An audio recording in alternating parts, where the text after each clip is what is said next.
Next, I would like to invite Ato Yezialem Mesfin, who is leading a council of communities who came together, like the Tigray community, Amhara Heritage Society, and the southern nations and other communities together. We formed the council, and he is our leader. I would like to invite Ato Yezialem Mesfin to address us.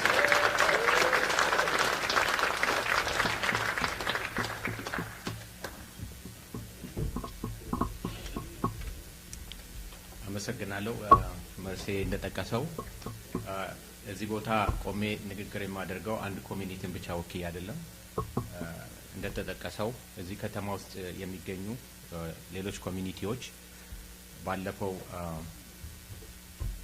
ፕሬዚዳንት ዶክተር አብይ አህመድ እና አቶ ለማ መገርሳ በመጡበት ጊዜ ድልድዩን አፍርሰን ግንቡን አፍስሰን ድልድይ እንገነባለን በሚለው መሰረት ኢኒሺዬቲቭን ወስደን ተሰባስበን ይሄን ካውንስል በመመስረታችን ያንን ወክዬ ነው እዚህ ንግግር ለማድረግ የመጣሁት ክቡር አቶ ለማ መገርሳ የኦሮሞ ክልላዊ መንግስት ፕሬዚዳንት ክቡር ወይዘሮ ብርቱካን አያኖ የውጭ ጉዳይ ሚኒስቴር ዴታ ክቡር አቶ አምባሳደር በእውነቱ ብላታ በሚኒሶታ የኢትዮጵያ ኮንስላ የተከበራችሁ የከፍተኛ መንግስት ባለስልጣናት ዲፕሎማቶች እንዲሁም ተጋባዥ እንግዶች ሴኔተር ጃን ሆፍማን and his wife Minnesota Senator Abdi Wahab Muhammad from the Minnesota Governor's Office, Mr. Mark Ritchie, the former Secretary of State, Mr. Benjamin Deli, I'm not sure if I say your last name right, Executive Director, Bureau of African Affairs, Dr. Bruce Carey and Emma Carey, Planning Director, City of St. Paul, and Nasser Musa,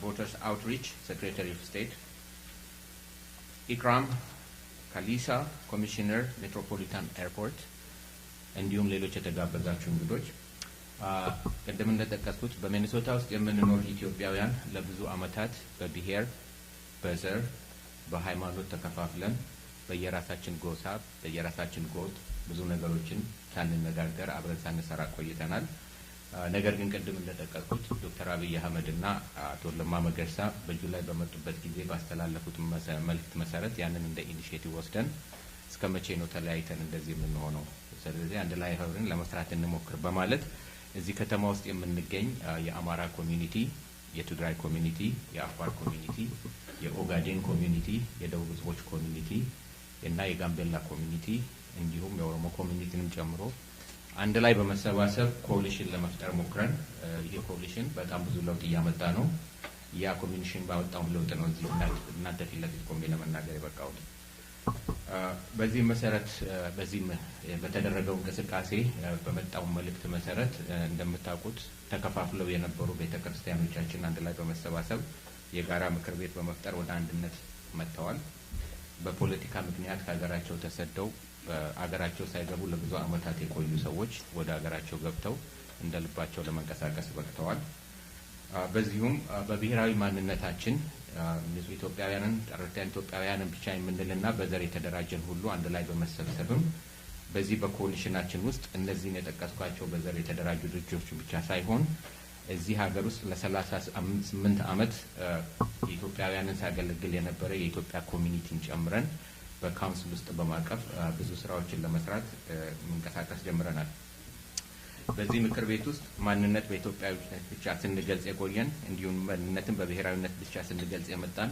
በሁለት በኩል የቆምን ኢትዮጵያውያን ወደ አንድ መድረክ መተን ልዩነታችንን እያጠበብን በጋራ ኢትዮጵያዊነታችንን በመገንባት በመናደርገው ጥረት በዚህ በሚኒሶታ ብቻውን በተቃላይ በደቡብ አሜሪካ ውስጥ በሰሜን አሜሪካ ውስጥ ፈርቀዳጆች ሆነናል ይሄ የመጀመሪያ ተሞክሮ ነው በእንዲህ አይነት ነገርና ተስፋ የሚሰጥ እንደሆነም ከተለያየ አቅጣጫ አስተያየት እየተሰጠን ነው እና የተለያዩ አደረጃጀቶችን በማዋቀር አሁን ወደፊት በመናደርገው እንቅስቃሴ አደረጃጀታችንን ማስተካከለን የሃይማኖትና የዘርን ብቻ ሳይሆን በሌላ መልክ የተደራጁ ድርጅቶችንም በማቀፍ የተሟላ ኮሊሽን ለማድረግ እንቅስቃሴ ጀምረናል ይሄንንም ለማድረግ መሪዎቻችን መርጠን እየተንቀሳቀስን ነው እኔም እዚህ ቆሜ የምናገረው ያንን ድርጅት በቸርማንነት በመምራት ነው የዚህ ቆንጽላ ጽሕፈት ቤት በሴንት ፖል ከተማ መከፈት ቀን ከቀን ለዜጎቻችን ከሚሰጠው መደበኛ አገልግሎቱ በተጨማሪም ሌሎች በዚህ በመናደርጋቸው እንቅስቃሴዎች ላይ ከፍተኛ የሆነ ሚና እንደሚጫወትና ድጋፍ እንደሚያደርግልን እርግጠኞች ነን። በተጨማሪም ደግሞ ይህንን የቆንጽላ ጽሕፈት ቤት የተከፈተበት ቀን የተዛሬ ማለት ነው አክብረን የከፈትንበት ቀን በተጨማሪ የሁላችንም ኩራት የኛ ብቻ ሳይሆን የጥቁር ህዝቦች ሁሉ ኩራት የሆነው የአድዋ በዓል 123ኛ ዓመት የተከበረበት ቀን በመሆኑ ደስታችንን እጥፍ ድርብ ያደርገዋል።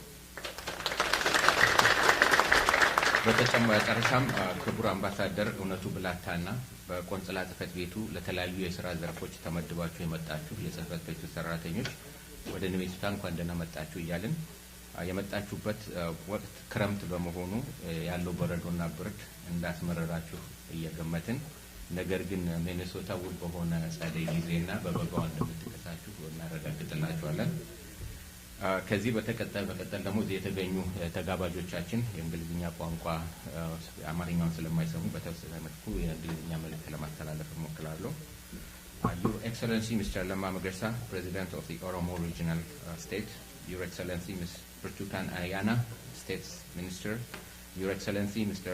Ambassador Onetu Plata, General Counsel of DRE in Minnesota, Your Excellencies, staff of the newly inaugurated Consulate office and higher officials from Ethiopia, on behalf of all Ethiopians in Minnesota and the Midwest, I would like to say welcome to the state of Minnesota. It had been more than half a century since Ethiopians started to migrate to Minnesota and the Midwest. Over the last half a century, the population of Ethiopians in Minnesota had exponentially grown to be a significant portion of the society.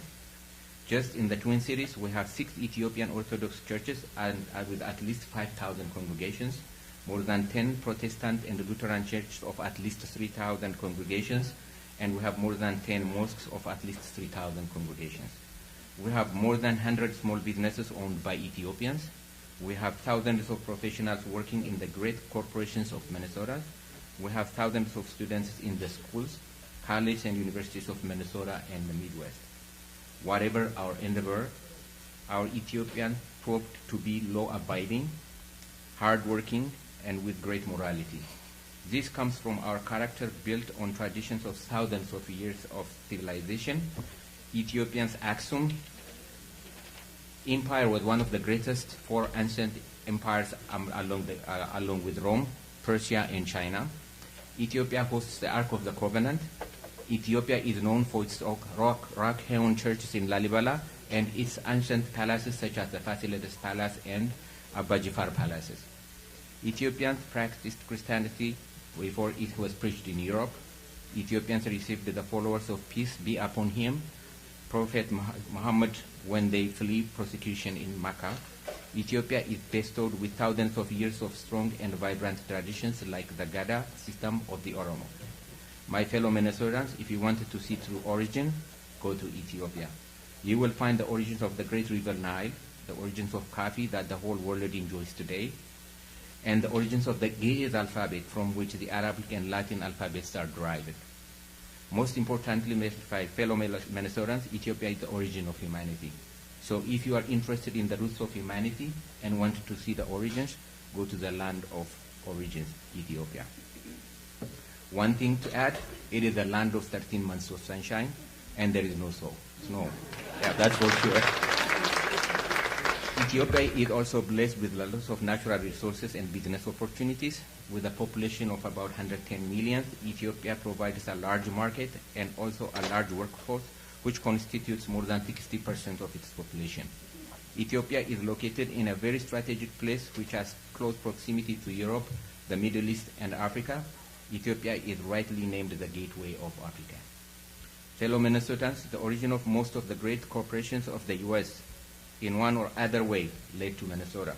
We Minnesotans are blessed with a very potent breed of entrepreneurs that established companies like IBM, Best Buy, Target, Medtronic, Wells Fargo, and the Mayo Clinic, and so on.